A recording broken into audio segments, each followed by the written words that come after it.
96 FM Mercury. Saya potong lagunya dari Stevie B dengan Dream About You. Bu Novi lagi memimpikan seseorang kah? Iya, pagi-pagi lagunya enak banget. Keren ya. Eman mau tak potong tapi nanti dimarahin lagi. Orang mikrofon danga aja ya. Belum dibenerin aja sudah dimarahin saya sama Bu Novi. Pertanyaan murni itu tadi. Loh itu apa mikrofonnya menghadap ke atas begitu. Apa kabar Bu Novi? Ya, alhamdulillah. Ice breakingnya luar biasa, bikin kita jadi semangat ya ice breakingnya. Ya, oke. Masih bersama teman-teman dari Magnet Solusi Integra MSC Consulting. Inilah dialog solusi bisnis dan sumber daya manusia. Dan menariknya, kalau minggu lalu kita berbincang tentang anak-anak magang gitu ya, proses magang. Hari ini kita berbincang sesuatu yang luar biasa juga, yaitu boyongan. Nah ini boyongan, iya boyongan, tapi perusahaan yang boyongan ini, ya, jadi lebih kompleks masalahnya. Maka Bu Novi takut sendirian. Bu Novi juga mengundang narasumber tamu ya. Iya. Dan yang sudah pengalaman nangani perusahaan boyongan. Ya. Boyongan itu bukan ya. Ini kalau ini iya. Oke, saya salah. Berarti bukan boyongan, tapi ini bikin rumah yang baru. Siapakah tamu kita, Bu Novi? Kita pagi ini kedatangan tamu. Saya manggilnya Mbak Dian Andayani. Beliau adalah HRGA Human Resource General Affairs Head dari PT Surya Pertiwi Nusantara. Atau kalau teman-teman sahabat Mercury biasanya mendengar Toto gitu ya. Toto yang kalau kita lagi pagi-pagi itu pagi-pagi ngapain, Mbak? Oh. Di toilet, nah itu ada Toto. Jadi ada mereknya Toto. Ya. Oke. Merek lama tapi termasuk eksis ya. Sampai hari ini ya. Sampai hari ini. Iya, oke. Ya, oke. Mbak Dian, apa kabar? Selamat pagi. Alhamdulillah sehat. Nama saya Aldi. Mas Perkenalkan Aldi, Bu Novi, tahu ya? Bu Novi sudah kenal. Teman di sebelah kiri saya, sebelah kanan saya. Sebelah depan saya yang mikrofonnya dangak itu adalah Devi. Iya. Selamat pagi semua. Kabar baik ya, sehat-sehat ya? Alhamdulillah sehat. Mbak Dian dulu vokalis di lagu yang mana? Toto itu kan grup band ya? Oh, bukan ya? Tapi Bu Novi sudah memberikan clue so far, masih bisa. Merek ini sudah merek lama, zaman saya masih kecil, kita kecil itu juga masih sudah ada.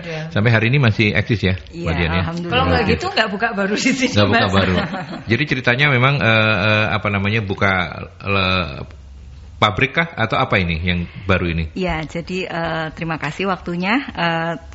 Saya mungkin sekedar menjelaskan, Toto ini merek sanitary ya Bu ya, jadi nggak hanya kloset, tapi juga ada wastafel, ada urinoir, ada bathtub, seperti itu. Iya. Jadi banyak ya. Iya, yang Bu Novi ingat yang ke belakang Ini nggak ngerti membahasakannya. Iya, apa itu sanitary? Iya, sanitary seperti itu. Jadi Surya Pertiwi Nusantara yang pabrik yang di Direjo ini memang baru running tahun 2017. Pabrik ini ya Mbak Dian ya? Pabrik ya? Iya. Oke, manufaktur ya? Iya, jadi pertama di Surabaya? Di Direjo. Gresik itu. Enggak, iya, artinya pertama di Jawa Timur gitu? Iya, pertama di Direjo. Kalau Jawa Timur ya, tapi ada yang. Jadi separuh dari sahamnya dimiliki oleh PT Surya Toto Indonesia yang sudah puluhan tahun berdiri. Itu di Tangerang. Jadi mereka supply untuk Indonesia Barat, sedangkan untuk kebutuhan untuk Indonesia Timur itu yang pabriknya di Direjo ini. Iya, didirikan pabrik yang di Direjo ini. Mbak Dian ngantor di sana. Iya. Dan mulai baru memang membidani itu. Sebelum itu ada di Toto juga? Ada di Surya Pertiwi tadi? Tidak, jadi saya baru di situ. Direkrut baru untuk mengurusi lokasi yang baru itu. Iya. Gitu. Oke. Bu Novi, apa sih yang menjadi pesan penting gitu kalau nanti sampai akhir kita berdiskusi dengan Mbak Dian sebagai dalam tanda petik profesional yang di bidang HR dan GA gitu ya? Apa yang menarik harus kita perhatikan dari konsep mendirikan perusahaan yang baru ini? Di lokasi yang baru. Di lokasi yang baru. Jadi kalau ini kan kayak misalnya itu kayak gula gitu loh Mas. Gitu ya. Jadi kalau misalnya di perumpamakan ini kayak gula, perusahaan baru itu kayak gula gitu di sebuah lokasi. Nah, ini pasti mengundang semut-semut di sekitarnya untuk datang. Nah, semutnya itu kan macam-macam gitu loh Mas. Semutnya itu jadi atas kebutuhan perusahaan yang baru ini gitu kan. Masyarakat sekitar ini kemudian mulai ngelihat nih ada prospek, ada potensi baru lah untuk mereka, ada harapan baru. Nah, itulah terus kemudian pasti banyak hal yang harus diurus selain tadi urusan perusahaannya sendiri, tetapi juga nangani urusan eksternalnya itu juga luar biasa kayak gitu loh. Nah itu mungkin karena itu kita kalau nanti mungkin dari sahabat Mercury ada yang pernah mengalami seperti ini, atau dari perusahaan yang sekarang ini kemudian perluasan pabrik kayak gini kan, tadi itu kan perluasan untuk melayani yang di Indonesia Barat gitu kan. Jadi kalau perluasan seperti apa gitu, nah supaya dapat sharingnya, dapat insightnya kira-kira apa yang harus dilakukan mulai dari persiapannya, karena persiapannya ini kan juga panjang gitu ya, gitu nggak makceling gitu kan. Persiapannya juga panjang. Terus karena ini pabrik bukan rumah sederhana gitu ya, RSS gitu bukan gitu ya. Iya, dan karyawannya kan ratusan, bahkan bisa mencapai hampir 1000-an kayak di tempatnya Mbak Dian itu kan sekitar segitu. Jadi mungkin karena itu kita ini perlu bahas secara khusus. Nanti kalau yang satu lagi yang Mas Aldi yang boyongan tadi itu ya. Nanti kita bikinkan sesi lagi. Kita bicara dengan yang terpisah. Kalau ini supaya dapat insight atau bayangan. Oh harus kayak gini toh, ini toh risiko-risiko yang harus diantisipasi kayak gitu. Ya, Mas. Jadi sahabat Mercury itu bisa Anda tunggu ya. Selain boyongan nanti ada kontraan juga ya. Iya. Jadi lama-lama jadi anak kos kita ini.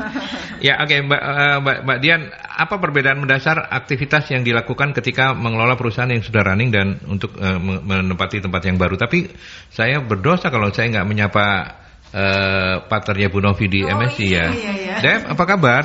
Alhamdulillah baik Pak. Baik ya, sehat ya? Sehat, alhamdulillah. Oke, semangat? Semangat pastinya. Semangat ya, oke, baik. Tunggu gilirannya, nanti pasti dikasih kesempatan untuk ngomong ya. Oke, baik. Saya ke Mbak Dian dulu. Mbak Dian, apa perbedaan mendasarnya? Ya, jadi kalau perusahaan yang sudah running ini kan sebenarnya sudah tinggal meneruskan ya Pak ya. SOP sudah ada, semua legal compliance sudah terpenuhi.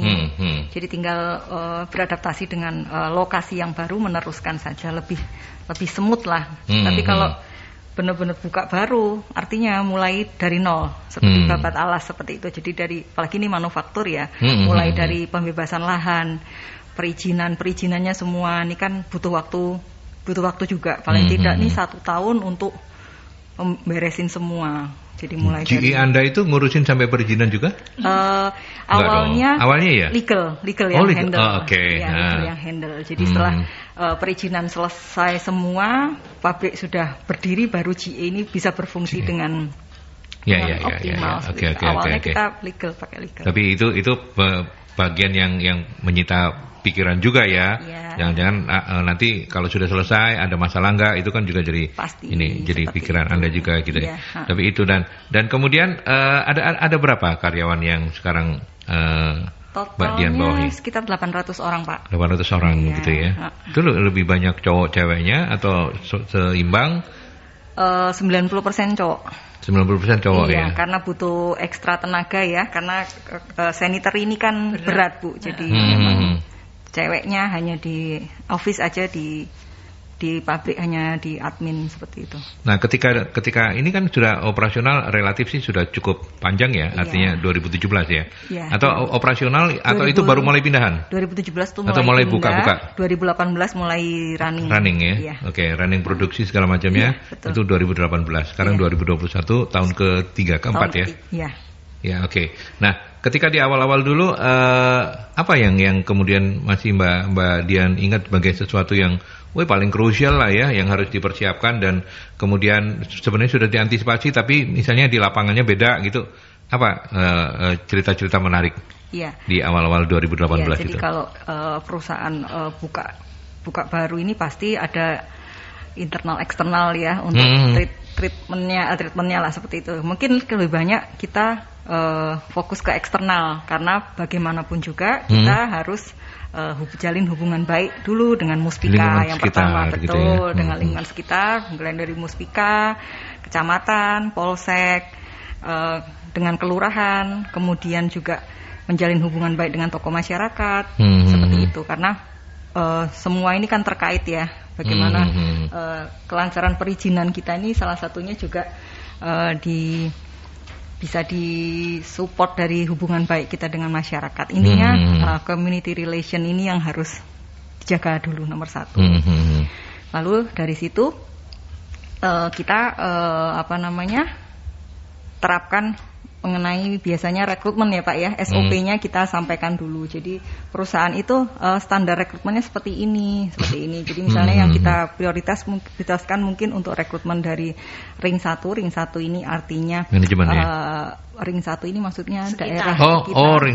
Diutamakan dari ring satunya itu. Kita punya standar. Nah, silakan mungkin bisa apply seperti itu. Jadi ini yang kita sampaikan, kita komunikasikan dan selalu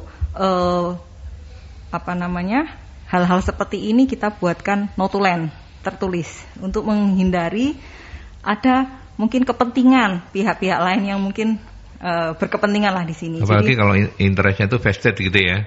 Jadi betul. Jadi istilahnya semua kesepakatan di awal tuh kita sampaikan tuh ngomong di awal rekrutmen standar kita seperti ini. Kalau tidak memenuhi standar artinya treatment nanti seperti ini. Ini disepakati. Jadi itu dengan sekitar tadi ya. Iya, betul. Gimana cara mempromosikannya melalui perangkat di level terendah RT RW atau ke kelurahan atau pasang aja pengumuman di mana untuk mengkomunikasikan dengan ring 1 tadi itu Mbak? Pertama dengan Pak Lurah ya, kelurahan ya. Lewat kelurahan ya. Dulu, nanti kelurahan dia yang menyebarkan ke perangkat di bawahnya. Betul, gitu ya. Seperti itu. Oke. Bu Novi, sampai di sini apa yang menarik dari pengalaman Mbak Dian ini? Yang menarik adalah yaitu tadi kalau saya katakan perlu orang yang tough ya. Jadi tough itu karena kita harus menghadapi pastinya nanti itu kan kelihatannya kita harus berluas-luas tetapi di satu sisi kita harus tegas gitu kan. Kayak gitu. Jadi tantangannya tuh di situ gitu loh. Jadi kalau mungkin ada sahabat Mercury yang akan mengalami situasi seperti ini, nah itu tadi mesti siapin timnya gitu ya. Timnya yang seperti itu gitu. Karena di satu sisi tadi itu kan kita perlu sowan-sowan lah bahasanya kita itu ke Muspika, camat, polsek, tokoh masyarakat gitu. Terus ngikutin kegiatan mereka lah, mungkin ada pengajian, kita datang pengajian, ada aktivitas-aktivitas apalah kita masuk ke sana gitu. Jadi itu keluasannya harus ada. Kemudian yang keduanya tadi itu harus staff itu. Staff itu ketika kemudian tadi itu mau rekrutmen syarat-syaratnya nggak sesuai gitu ya, nggak sesuai tapi standar gitu ya. Masuk gitu kan. Iya, terus ada yang ngengkel dulu, apa kok gak terima, kok ini diterima gitu ya. Iya. Itu menarik karena personifikasi Mbak Dian ini kan seperti yang Bu Novi gambarkan gitu kan, orangnya kalem gitu. Ternyata bisa tegas juga. Nanti kita lihat bagaimana ketika dia tegas gitu ya. Iya, betul, dicubles gitu. Loh, Mbak Dian suka nyubles orang tuh. Bukan Bu Novi. Baik, saya ke Devi. Dev, apa yang menambahkan Bu Novi apa Dev dari perbincangan awal kita ini menurut Anda yang menarik? Kalau dari Bu Dian sendiri tadi ya sempat nyinggung juga untuk pembukaan pabrik baru, apalagi ini di Indriorejo. Saya juga familiar daerah Indriorejo Bu kebetulan. Kalau di sana memang patut untuk dipertegas juga kualifikasi untuk rekrutmen, karena biasanya kan istilahnya ring 1 itu pasti ada jatah mungkin setiap periode. Ketika proses rekrutmen atau proses kebutuhan karyawan itu dari pihak ring 1 sendiri akan ngasih atau nyodorkan ini loh dari wilayah kita yang perlu untuk dikasih pekerjaan, yang butuh pekerjaan begitu ya. Memang dari pihak rekrutmen tim internal mungkin perusahaannya Budian ada kualifikasi tertentu, tapi mereka kadang kan awam nih Pak dan nggak mau tahu. Iya, nggak mau tahu. Yang penting ini yang saya sodorkan, kalau bisa masuk kayak gitu.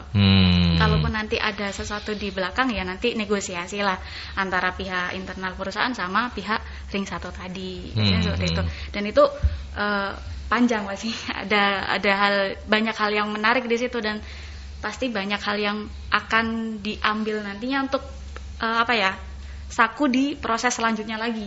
Maksudnya ada periode berikutnya lagi nih Pak. Gitu sih. Ya, Mbak Dian, so far ketika di lapangannya, apakah sempat ketemu dengan watu-watunya kayak gitu tuh, mereka-mereka yang mungkin secara kualifikasi nggak memenuhi standarnya Surya Pertiwi ya, standar Toto, atau tapi tetap ngengkel, atau so far so good yang Anda alami selama ini? Pasti ada kerikil-kerikilnya ya Pak ya. Ada ya? Oh kalau kerikil mah masih gampang. Watu saya bilang. Watu. Oh, watu kan lebih gede Mbak. Oh iya. Batu, ada batu ya? Ada batu sandungan gitu. Kerikil saja. Oh kerikil saja. Ya. Ini karena Anda tegas tadi itu ya? Kalau watu tak tebak.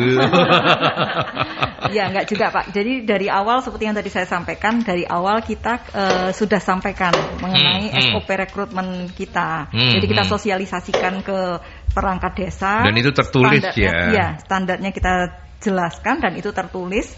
Jadi mereka ya sudah dari awal kan sudah harus mengikuti syarat ketentuan ini. Kalaupun di luar ini misalnya umur sesuai spek tapi umurnya sudah di atas ini, kita carikan kok. Kita carikan posisi kalau misalnya ada misalnya untuk harian lepas seperti itu untuk posisi-posisi yang mungkin nggak ideal untuk operator ya kita alihkan ke cleaning atau apa itu bisa. Tapi artinya upaya-upaya kompromi sepanjang itu masih memungkinkan untuk perusahaan dan tidak merugikan, artinya tidak wes iki belas kasihan pokoknya dilepas-masukkan asal tidak itu masih dicoba ya, dicari-carikan ya. Iya. Artinya nggak saklek, nggak bisa pokoknya nggak keterima saya mau cari yang nggak juga ya. Itu penting begitu ya. Jadi itu bagian dari keluasan tadi ya. Karena pas paling tidak kan kita mengakomodir ini. Jadi kalau di manufaktur kan banyak bidang pekerjaan yang tidak terlalu membutuhkan skill kan, seperti itu. Dari 800 sekian yang Anda bilang tadi itu semuanya rekrutan baru atau ada yang mungkin dari Tangerang bawa ke sini? Ada. Berapa yang rekrutan baru Mbak? Ya, jadi dari awal mulai running pertama memang perusahaan manajemen membuat kebijakan mengalokasikan memutasikan sebagian level-level foreman up yang punya skill yang tinggi untuk mutasi ke Jawa Timur. Jadi sekitar 25-30 orang itu tidak terlalu besar ya. Tidak terlalu banyak. Jadi dia di sini tidak sampai 10% ya kalau nggak sampai. Jadi di sini mulai istilahnya buka line produksi lah baru kita rekrut operatornya, foreman-nya, layer di bawahnya seperti itu. 30 itu mulai layer yang atas sampai jadi kepala seksi ya. Maksimal kepala seksi ya. Kalau manajer udah ada nggak perlu rekrut ya? Nggak perlu. Nggak perlu ya karena udah ditransfer dari jadi pusat kebanyakan yang direkrut adalah level foreman ke bawah. Foreman ke bawah. Oke. Kecuali mungkin di office ya baru kita rekrut baru seperti mungkin accounting, purchasing, tim HR, tim IT seperti itu. Oke. Baik. Nanti kita lanjutkan. Bu Novi saya break dulu ya. Silakan. Kita ke iklan dulu teman-teman. Silakan untuk Anda manfaatkan line komunikasi 0315620096 atau juga melalui WhatsApp di 0817300096. Tapi saya ke pesan-pesan dulu.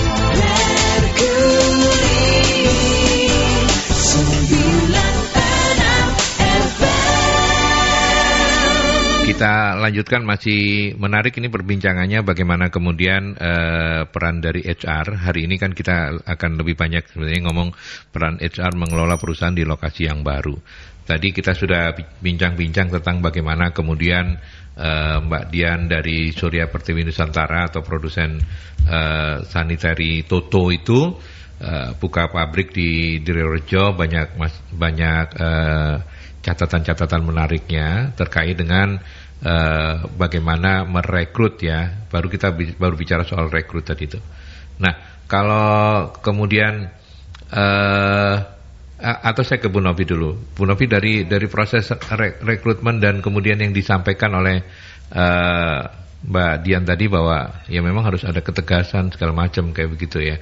Nah ini kan gampang-gampang susah ya di era sekarang ya. Karena kan sekarang ini saya tidak mengatakan itu berlaku semua, tapi kecenderungan orang gerutuk itu kan jadi lebih jadi lebih mudah begitu ya. Apa yang harus diperhatikan? Untuk rekrutmen ya. Jadi gini, tadi itu kan selain memang yang pertama masalah eksternalnya itu kita harus jaga relasi dulu lah yang bagus gitu ya. Terus kemudian internal, kalau misalnya perusahaan baru pasti yang pertama ini masalah rekrutmen yang jadi sorotan gitu kan. Tadi sudah dijelaskan persyaratannya harus jelas dan itu kita komunikasikan.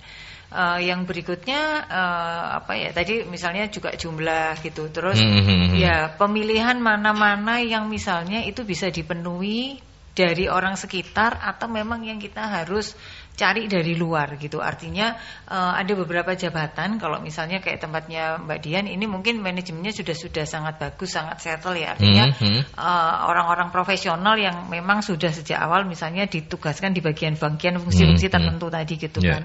Nah, tetapi kalau misalnya perusahaannya ini masih misalnya nggak terlalu besar gitu kan. Nah, ini yang perlu kita perhatikan adalah ini tadi, bagaimana kita sebagai business owner bisa memilih orang yang tepat yang kita jadikan wakil kita, manajemen, untuk melakukan proses di sana. Seperti itu. Jadi pemilihan orang yang tepat yang untuk memastikan bahwa ini akan bisa berjalan dengan baik seperti itu. Termasuk tadi itu kan sebenarnya urusannya itu juga banyak. Perizinan-perizinan yang lainnya itu juga harus diberesin dulu. Nah, yang penting itu tadi memastikan bahwa orang-orang yang akan direkrut itu adalah orang-orang yang tepat dan benar gitu. Jadi tadi itu mengidentifikasi mana yang misalnya ini bisa dipenuhi dari sekitar, mana yang tidak bisa dipenuhi dari sekitar gitu kan. Baik, sebentar saya ke penelpon ya. Silakan. Selamat pagi Mercury. Selamat pagi, Assalamualaikum warahmatullahi wabarakatuh. Waalaikumsalam. Waalaikumsalam, Pak Sumarwito, monggo silakan Pak. Ya, ini perekrutan karyawan ya. Perekrutan karyawan itu apa ada pengaruhnya ya? Kita cari yang berpengalaman, ya pasti kita cari yang berpengalaman yang sudah tidak siap pakai lah gitu ya. Tapi ada yang harus dipoles dulu, tapi sedikit lah, terpaatnya sedikit sama yang berpengalaman itu. Tapi umurnya juga nggak terpaut banyak-banyak ya. Tapi yang tidak berpengalaman itu ganteng, kayak Brad Pitt kan gitu ya. Terus si ngetes perempuan, atau kalau saya kan carinya yang cantik, laki-laki saya itu ada pengaruhnya enggak? Saya mikir saja nih iso sih ganteng apa cantik itu dipoles dikit iso. Tapi aku milih sini iki ae. Soalnya apa? Sini pengalaman itu welek ireng lah. Wes angel itu jadi untuk ditampilkan itu juga jelek maksudnya dari perawaan atau apa itu beda sih pendek atau apa gitu. Apa itu mempengaruhi juga bagi pengetesnya. Kalau pengetesnya laki-laki ya cari yang perempuan, kalau pengetesnya perempuan ya cari sing ganteng sing gitu. Apa itu ada pengaruhnya gender itu? Ya. Terima kasih. Assalamualaikum warahmatullahi wabarakatuh. Waalaikumsalam. Saya tanya ke Mbak Dian deh. Ada pengaruhnya nggak Mbak Dian? Sebenarnya sudah bisa dijawab, cuman supaya Pak Sumarwito lego gitu. Kalau yang jawab Mbak Dian kan mungkin beda. Iya Mbak. Iya. Jadi kalau dibilang ada pengaruh atau tidak, pasti kesan pertama itu kan appearance ya Pak ya, penampilan ya. Itu kita itu sama kan, cowok cewek lihat orang ganteng sama ngelihat orang jelek atau lihat orang ayu sama orang jelek kan ya beda toh itu. Pasti seneng lah kalau ngelihat yang good looking gitu ya Pak ya. Tapi, Mbak Dian juga gitu ta? Yes, ini manusiawi ya Pak ya. Oh iya, iya ya Mbak, iya. Iya. Terus kembali lagi ke konteks rekrutmen.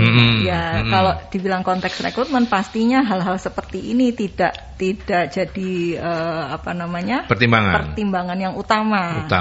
Karena bagaimanapun persyaratan jabatan itu kan sudah tertuang ya, sudah tertulis ya, tinggal memenuhan checklist terhadap persyaratan jabatan ini aja yang akan kita proses lebih lanjut. Jadi misalnya dia good looking tapi ternyata setelah saat di interview tidak nyambung, banyak kekurangannya gitu ya, otomatis ya tidak bisa lanjut seperti itu.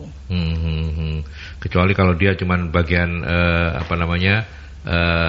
front office yang silakan monggo gitu, yang good looking perlu gitulah ya. Kita cari resepsionis misalnya, pasti kita cari yang good looking seperti itu. Jadi memang right man on the right place ya Pak ya. Ya itu Pak Sumarwito ya. Jadi jangan coba-coba melamar karena Bapak toh juga sudah masanya pensiun gitu ya. Pasti ditolak nanti Bapak. Oke, Mbak Dian, pengalaman dari menyiapkan lokasi yang baru, rekrutmen dan segala macam, ada yang ideal nggak dari sisi waktunya? Misalnya, kalau belajar dari pengalaman yang kemarin, mendirikan pabrik yang baru atau usaha yang baru di lokasi yang baru itu, waktunya harus preparingnya misalnya 2 tahun atau apa? Gimana Mbak? Beberapa pengalaman di tempat lain juga ya Pak ya. Kira-kira 1 tahun Pak untuk perizinan dan sebagainya. Iya, untuk istilahnya mulai prepare dari awal sampai proses ini yang lama ini memang proses perizinan ya. Nah, ini yang memang harus kita comply kan. Kurang lebih 1 tahun baru bisa running. Itu beberapa pengalaman saya di sebelumnya juga seperti itu. Jadi kalau dibilang risiko dan sumbernya dari mana, itu pasti perizinan ya, legalitas ya. Iya, kalau soal rekrutmen segala macam nggak ada masalah ya. Itu tadi Pak, sudah ada triknya kan, kita komunikasikan di awal. Jadi persyaratan yang kita minta seperti ini, kemudian kita komunikasikan ke perangkat desa untuk ring 1 ya. Kalau untuk yang di luar itu kan kita sudah pasang iklan di Jobstreet atau di mana. Oh, artinya rekrutmen kalau yang di luar ring 1 berapa persen kemudian ada kesepakatankah? Misalnya dengan karena ini kan mungkin masing-masing tempat beda-beda ya Bu Novi ya, tapi kan baik juga kita tahu itu tempat mainnya si Devi, Drirorejo semuanya itu kan tempat dia keliling-keliling sana toh. Tadi dia bilang kayak begitu. Nah itu ada kesepakatan nggak yang entah tertulis atau nggak tertulis. Pokoknya kalau di kita, misalnya Pak Lurahnya yang bilang misalnya harus di sekian persen warga lokal ya, atau gimana Mbak pengalamannya waktu itu? Iya. Jadi kalau dibilang ada kesepakatan tertulis untuk persentase memang tidak ya. Kesepakatan, tapi best practice ya Pak ya. Beberapa tempat yang sempat saya handle rata-rata 30%. 30% ya. Iya. Yang terakhir kita malah di sounding oleh Bupati Gresik. Jadi istilahnya malah ditarget kalau bisa KTP Gresik, warga Gresik sendiri ini 60%. Seperti itu. Jadi kita masih istilahnya ya oke, kalau seperti itu memang artinya target warga Gresik sendiri ini yang harus diperhatikan. Iya. Sekaligus itu juga menjadi tantangan untuk bagaimana bukan kepala daerah ya, tapi pimpinan-pimpinan daerah di tingkat lurah dan lain sebagainya untuk meningkatkan kualitas sumber daya manusia warganya begitu kan ya. Itu kan buat Pak Bupati jangan cuma ngomong ke private sektornya, tapi ngomong juga ke bawahan-bawahannya secara langsung gitu ya. Nah, oke. Nah, 30% terpenuhi existing sekarang? Terpenuhi ya, dan so far so good ya sampai hari ini ya. Oke. Yang punya Drirorejo akan ngomong. Dev, dari yang dijelaskan oleh Mbak Dian, ya Bu Dian, apa yang menarik kalau dari Anda? Yang menarik tadi targetnya kedepannya 60% itu Pak. Ya 60% ya Bu Dian ya. Kalau 60% berarti kan kita ada persiapan nih Bu. Kalau misalnya lebih dekat ke mikrofon. Oke. Ya. Kalau 60% itu berarti sebagai seorang HR atau praktisi HR, pastinya kan kita akan ada planning kedepannya Bu. Kalau 60 kita hire KTP Gresik. Otomatis nanti kalau ditagih dan agak sedikit merepet ya Bu ya.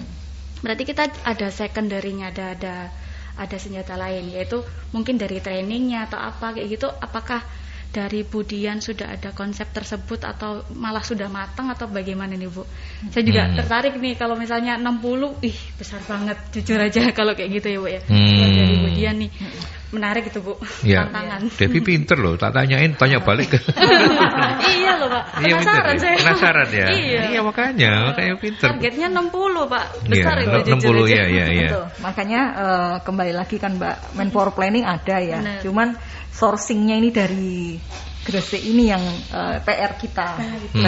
Jadi dalam artian kita membuat data demografi karyawan itu juga yang akurat untuk mapping. Sekarang ini sudah persentasenya sudah berapa persentasenya sudah berapa persen ya. Dan itu next ada rekrutmen lagi ya, kita fokuskan ke KTP Gresik ini untuk memenuhi ya, karena 60% memang bukan angka main-main ya. Kalau dari 800 60% itu bisa hampir 500-an 480 orang lah ya.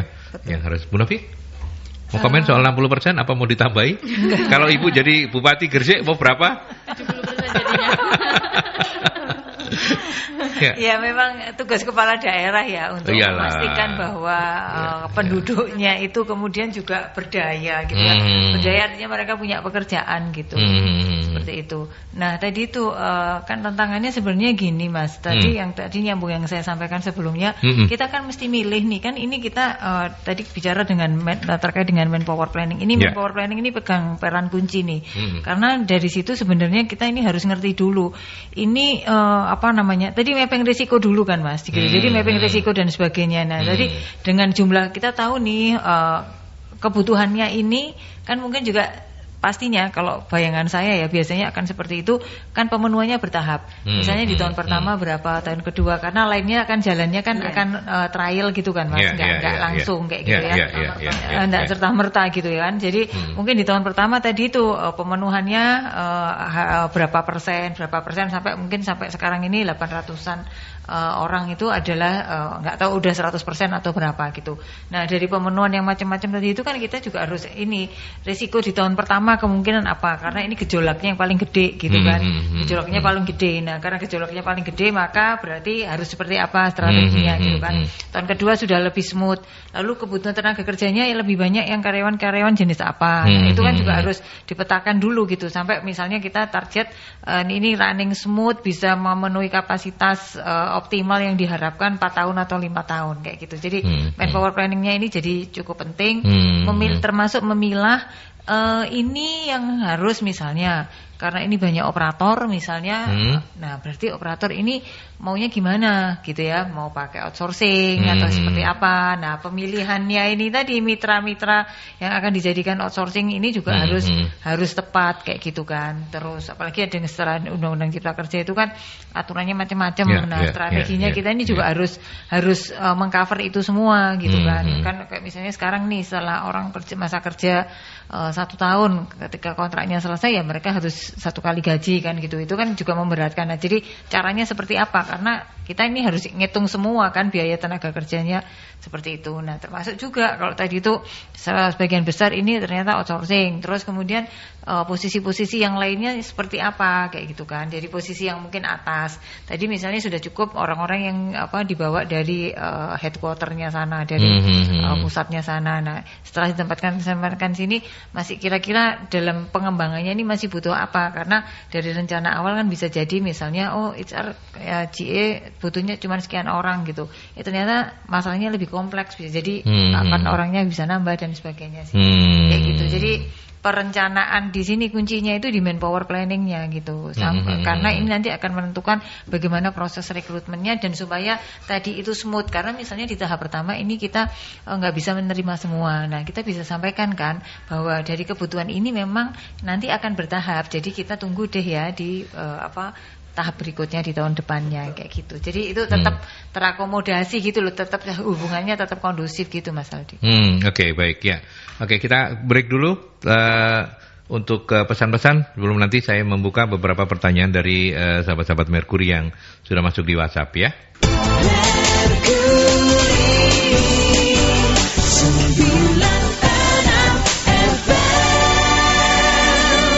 Oke, masih bersama Bu Novi dari MSI, Devi juga dari MSI, dan Mbak Dian dari Surya Pertiwi Nusantara. SPN. Ya, oke. Dan ini ada sahabat-sahabat kita yang bertanya, mungkin saya coba pahami saja, Pak Johan misalnya, SDM dengan kualitas seperti apa yang bisa ditempatkan pada perusahaan di lokasi yang baru.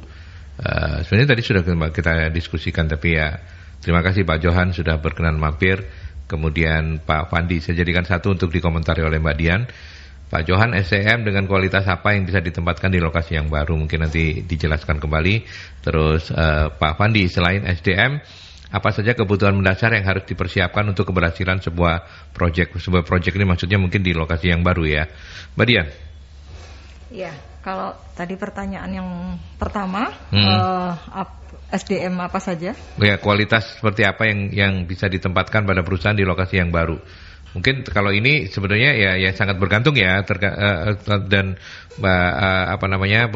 perusahaan Mbak Dian juga sudah punya parameternya juga gitu kan. Tapi monggo dikomentari, kok saya yang jawab. Nanti saya salah lagi, saya bukan pakar HR gitu ya. Ya, jadi kembali lagi Pak, tergantung posisi apa yang sedang dicari.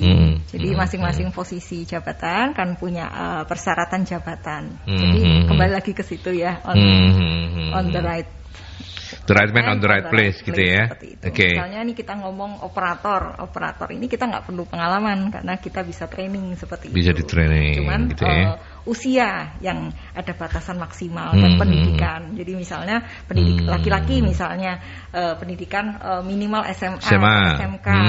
Usia maksimal sudah kita batasi Pak 22 tahun. Jadi di atas itu kita nggak rekomen. Kemudian tinggi dan berat badan juga kita punya persyaratan khusus karena nggak boleh terlalu kurus atau terlalu gemuk, nggak boleh terlalu pendek juga seperti itu. Jadi ada persyaratan tinggi dan berat badan minimum seperti itu juga karena dia gitu ya? Karena banyak fisik kan, angkat dan sebagainya. Kalau gemuk-gemuk nggak boleh. Kalau gemuk-gemuk nanti males ngantuan biasanya ya. Iya, maaf. Kalau kayak gemuk-gemuk, kalau kayak gemuk-gemuk biar jadi penyiar wes ya gitu ya. Iya. Kerjanya duduk aja gitu ya. Oke, terus kalau Pak Fandi gimana Pak? Selain SDM, kebutuhan mendasar atau mungkin lebih saya perluas sedikit, apa sih hal-hal yang kemudian seringkali muncul jadi masalah selain masalah-masalah SDM di lokasi yang baru gitu misalnya? Iya. Ya pastinya itu tadi yang pertama kalau perizinan semua sudah beres, kita sudah comply dengan aturan semua. Yang kadang masalah ya pasti mungkin ada 1-2 dari masyarakat yang mungkin ingin sesuatu yang diharapkan lah lebih lah seperti itu. CSR ya itu tadi CSR ini, ya. CSR ini juga sebenarnya program kan Pak ya, program dari perusahaan dan ini sifatnya wajib seperti itu. Termasuk juga kita laporkan secara berkala. Kita sekarang pakai OSS ya, ada OSS, ada SINAS, ini juga kita laporkan. Jadi jelas istilahnya partisipasi perusahaan ke masyarakat itu apa juga jelas gitu loh. Jadi ada istilahnya program-program yang kita buat lah seperti itu. Ya, tadi saya dikasih tahu Bu Novi kalau Mbak Devi sebelum sekarang ada di MSC juga di tempat kerja yang lama itu sempat mengalami yang sama meskipun bukan pabrik ya, artinya cuma kantor manajemen begitu ya. Betul. Tapi kalau misalnya menjawab Pak Fandi, selain SDM di sebuah tempat yang baru, apakah permasalahannya juga sama seperti kata Mbak Dian tadi, Mbak Devi? Kalau Bu Dian tadi kan produk yang dipegang sudah ada pasarnya. Tapi kalau di perusahaan saya dulu itu pasarnya harus dianalisa dulu di mana dulu.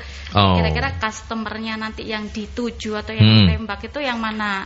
Jadi kita penentuan lokasi, penentuan ya tadi SDM juga sama, perizinan juga sama, itu disesuaikan dengan customer terbesar atau customer terbanyak biar nanti untuk transportasinya, untuk istilahnya mobilitasnya itu nggak terlalu besar, nggak bengkak di transportasi karyawan atau hal-hal yang di luar itu nanti membengkak, yaitu kita harus pertimbangkan budgetingnya juga. Waktu itu yang jadi menjadi poin-poin dipertimbangkan itu betul, gitu ya. Betul. Jadi budgeting manpower ada, budgeting untuk yang lain juga ada. Oke, thank you Devi. Bu Novi? Tadi mungkin yang harus dipersiapkan menjawab pertanyaan Pak siapa tadi lupa saya. Pak Fandi? Pak Fandi ya. Mungkin juga pasti ada kayak inilah permintaan khusus dari warga gitu loh Mas. Gitulah. Itu pasti ada ya gitu. Apalagi kalau misalnya ini pabrik gitu kan, pasti mungkin bisa jadi ada limbah dan sebagainya kayak gitulah. Itu pasti minta privilege kayak gitu, kurang lebih seperti itulah, bisa seperti itu. Dan antisipasi juga mungkin untuk gangguan-gangguan yang lainnya gitu ya. Jadi gangguan-gangguan yang lainnya tuh mungkin bukan preman ya gitu, tetapi dari kelompok-kelompok yang ya mereka pasti punya kepentingan kayak gitu Mas. Gitu. Jadi kayaknya yang itulah yang tidak tertulis gitu, yang kadang yang sifatnya ndak kelihatan nyata gitu. Jadi kepentingannya itu ndak jelas gitu, tapi mereka berkepentingan kayak gitu. Karena masuk wilayahnya, areanya kayak gitu. Itu kan pasti ada yang seperti itu gitu. Menghadapi yang begitu itu yang ini triknya juga harus khusus juga gitu loh. Caranya juga nggak harus formal kayak gitu. Iya, artinya tidak bisa digeneralisasi ya. Masing-masing daerah punya kekhasan masing-masing gitu ya. Nah, oke, baik. Nah, ini pertanyaan dari Ibu Dewi untuk Mbak Dian. Apa tips perusahaan sebesar Toto bisa bertahan sejauh ini dan apa tipsnya setiap produk yang di launching oleh Toto itu sukses di pasaran? Silakan. Ya terima kasih Mbak Dewi. Jadi Toto punya kebijakan ya, kita tidak pernah mengeluarkan barang reject sampai keluar ke pasar ya. Jadi Mbak tidak akan temui barang-barang X reject dari Toto. Jadi kita jaga quality in number one seperti itu. Dan kepuasan customer itu nomor 1 kita seperti itu. Itu kenapa kenapa sih bisa bertahan sekian lama? Itu tadi quality produk ini sangat kita junjung tinggi, nomor 1. Gitu ya. Oke. Dan setiap produk yang di launching Toto sukses di pasaran juga karena ya memang riset juga ya Pak ya dari tim manajemen, iya. Ya. Setelah sekarang memasuki tahun ketiga ya, atau tahun keempat ya? Tahun ketiga. Tahun ketiga ya. Apa yang kemudian mulai? Saya tidak berharap ada masalah, tapi kan kita lagi belajar dan kita didengarkan oleh sahabat-sahabat kita. Mudah-mudahan bisa jadi sumber pembelajaran begitu. Kayak yang Mbak Dian rasakan setelah 3 tahun ini, setelah semuanya running well begitu. Apa yang tetap harus diperhatikan supaya ini tidak muncul jadi masalah-masalah baru ini, misalnya mungkin tadi seperti kata Devi, rumahnya jauh, sering telat atau apa atau masalah-masalah apa Mbak?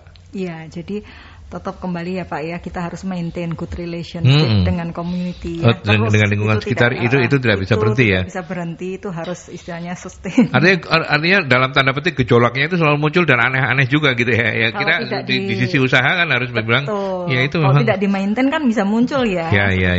Jadi sewaktu-waktu bisa jadi bom waktu ini ya kalau nggak di-maintain ya. Oke. Istilahnya good relationship is a must. Kemudian secara internal juga kita ke depan akan berusaha setelah mungkin PPKM ini selesai ya, mungkin program-program untuk engagement karyawan akan kita lebih perhatikan. Kebetulan kita memang sejak PPKM ini memang ada pembatasan di area office ya, jadi memang beberapa kegiatan. Ada yang WFH juga ya? Ya, di office sebagian WFH. Kalau di produksi tetap. Sampai hari ini WFH masih diberlakukan? Masih oke. Kita masih WFH. Jadi itu tadi Pak, internalnya kita akan lebih ke program engagement karyawan ke depan, mungkin program-program yang bisa biar karyawan happy. Tapi so far so good ya sampai hari ini ya. So far so good. So far so good ya. Oke, baik. Mbak Devi mau menambahkan mungkin untuk sahabat-sahabat Mercury dari perbincangan ini, apa yang kemudian bisa jadi closing statement kalau menurut Anda? Oh ini loh yang penting kalau misalnya mau buka di lokasi yang baru perusahaan harus bla bla bla bla bla. Monggo. Kalau untuk pembukaan tadi sempat tektokan juga sama Bu Dian.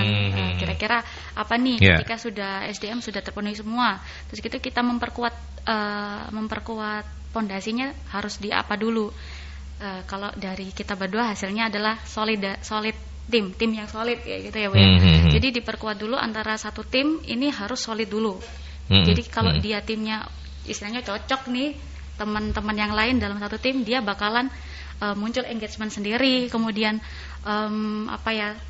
kapasitas pekerjaannya tuh bakalan meningkat, kemudian nanti hasilnya juga maksimal. Itu kalau dia solid timnya. Tapi kalau misalnya ada tim yang kurang bisa solid, mungkin ada rotasi mutasi itu yang harus dimainkan atau strateginya harus bagus kayak gitu untuk tim praktisi HR-nya kayak gitu sih Pak. Kalau dari lokasi baru ya harus maintain, kalau internalnya seperti itu, kalau eksternalnya ya tadi seperti yang disampaikan Bu Dian, mungkin dari hukum atau dari ring 1 kayak gitu. Ya, itu sampai mudah-mudahan Devi bisa menjawab pengalaman Anda. Sampai berapa lama ya? Kemudian apakah memang karena kan di lokasi yang baru setelah 10 tahun kan kita nggak bisa bilang itu baru lagi gitu. Apakah relatif setelah 5 tahun kah atau setelah 10 tahun itu relatif hubungannya udah lebih baik dengan ring satunya atau apa? Ada ini nggak, ada pengalaman nggak misalnya kayak gitu setelah berapa tahun gitu? Kalau untuk dari sekitar itu beda-beda Pak, biasanya kalau beda-beda ya. HR-nya satu orang mungkin 1 tahun 2 tahun sudah hafal, mungkin ring satunya oh bapak ini atau ibu ini, ya sudahlah, sudah istilahnya mulus smooth gitu kan. Tapi kalau dia baru lagi pasti akan ada penyesuaian lagi. Kalau gitu ada ya. rotasi mutasi misalnya nih dari plan 1 ke plan 2 HR-nya dipindah karena dia sudah expert, oke, aku pindah ke lingkungan baru lagi, otomatis kan adaptasi. Lingkungan yang ditinggal juga adaptasi lagi. Begitu juga dengan pejabatnya ya, pejabatnya kelurahnya baru, kodimnya baru, polseknya baru. Kayak gitu-gitu ya. Itu yang benturan-benturan. Jadi nggak ada yang abadi ya. Betul. Nggak ada yang abadi ya. Yang abadi itu perubahan ya. Iya, Gitu ya, selalu abadi gitu. Sekarang kita tanya ke senior kita ya. Bu Novi, monggo silakan. Jadi tadi upaya-upaya yang dilakukan kan sebenarnya goalnya yang kita mau capai itu kan tadi itu toh perusahaan jalan smooth gitu kan, ya, jalan smooth, tidak ada gangguan, jadi nggak ada komplain dari masyarakat meskipun itu juga nggak mungkin gitu ya. Terus kemudian tidak ada sampai demo dan sebagainya.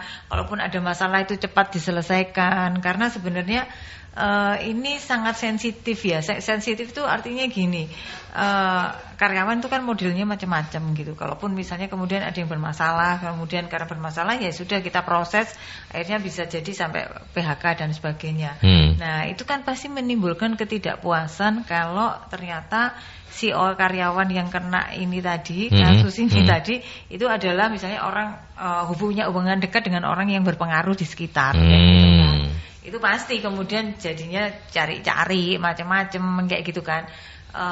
Yang ya itu tadi bagaimana kita tuh menjaga itu tadi, mengasih pengertian dan sebagainya. Dan tadi mungkin juga perlu kayak misalnya ya penjelasan ya Mbak Dian ya. Gitu ya, penjelasan bahwa kalau misalnya ada kasus-kasus seperti ini gitu kan, dengan berjalannya waktu ya karena perusahaan ini dijalankannya ya secara profesional untuk mendapatkan hasil ini, ya mereka pasti nggak toleran dengan itu tadi, dengan karyawan-karyawan yang misalnya istilahnya ganggu produktivitas kayak gitu Mas. Gitu ya. Karena kalau enggak ya si malakama, makanya tadi pengelola HR tadi di dalamnya juga mesti tough, mesti tegas, sekalipun keluarnya juga harus tetap kelihatan luas ya, bahasa yang ya kata yang paling pas itu memang luas ya. Semua kalau dihadapi dengan yang luas itu ya orang yang marah pun ya bisa cepat tensinya turun. Baik, itu seninya Pak. Iya saya tahu Mbak Dian pintar banget soal keluasan itu ya. Dulu penari toh Mbak? Aduh. Yang ditanyakan gitu ya. Oke, baik, kita sudah sampai di bagian akhir. Mbak Devi, terima kasih. Selamat berkarir di MSI, sukses selalu ya. Terima kasih Oke, Mbak Dian juga sampaikan salam saya untuk teman-teman di Reorejos, sukses untuk semuanya, sehat-sehat ya. Amin.